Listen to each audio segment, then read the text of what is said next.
Uncle, nakakaawa naman. Sana pinakuluan mo na lang. Ano kita? Gusto mong puruto lang, ano?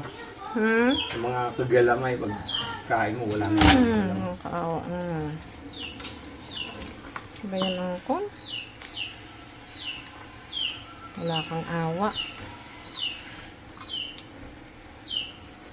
Yan po, walang awa siya po sa larin.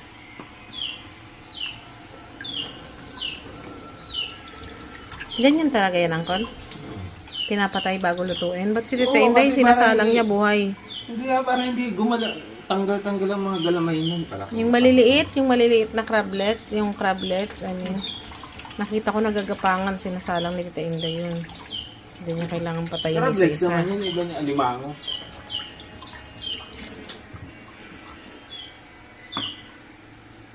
Lapatay na. Kawawa naman. Umawa kapag tinagat ka.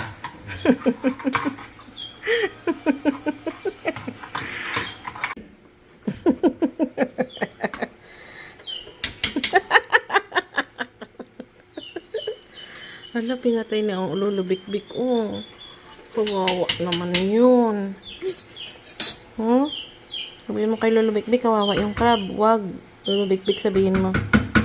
Sabihin mo kay lulubik-bik, wag niyang patayin. Dali na. Sabihin mo kay lulubik-bik.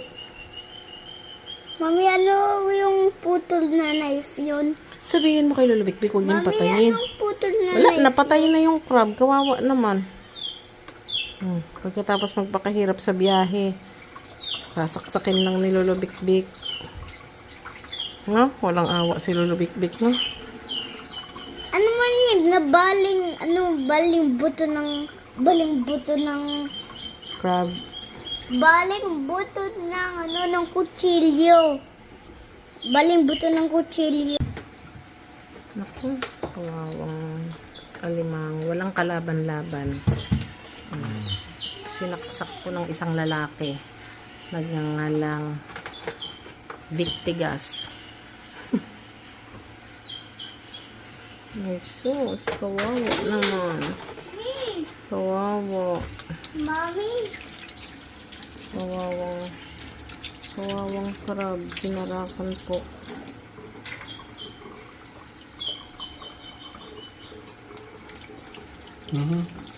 Ay, hala, naputol yung ano niya.